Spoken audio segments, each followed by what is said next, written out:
Alam mo ba na may isang pamilihan sa Davao del Sur na lumilitaw lang tuwing hating gabi? Isang gabi, habang naglalakad si Marco sa madilim na kalsada, napansin niyang may liwanag at mga aninong nagtitipon sa isang sulok. Lumapit siya at tumambad ang isang night market na puno ng kakaibang paninda, mga laruan, alahas at pagkain na parang lumang-luma at hindi pangkaraniwan. Tahimik ang mga tindero, nakayuko at tila walang mukha na para bang mga anino lamang. Bumili si Marco ng pulseras, ngunit pag-alis niya, bigla siyang ginaw at nakarinig ng mga bulong na parang nagmumula sa hangin, mga salitang hindi niya maintindihan. Pagsapit ng umaga, naglaho ang pamilihan na parang bula.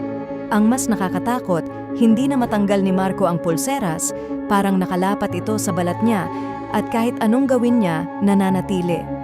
Simula noon, sinusundan siya ng malamig na hangin at mga aninong dumadaan sa salamin na para bang may mga matang nagmamasid sa kanya.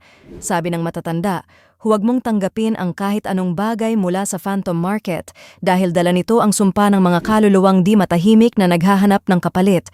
Kung ikaw ang nasa lugar ni Marco, bibili ka rin ba? O aalis ka agad kapag naramdaman mong may mali? Like, share at follow para sa susunod na kwento ng lagim.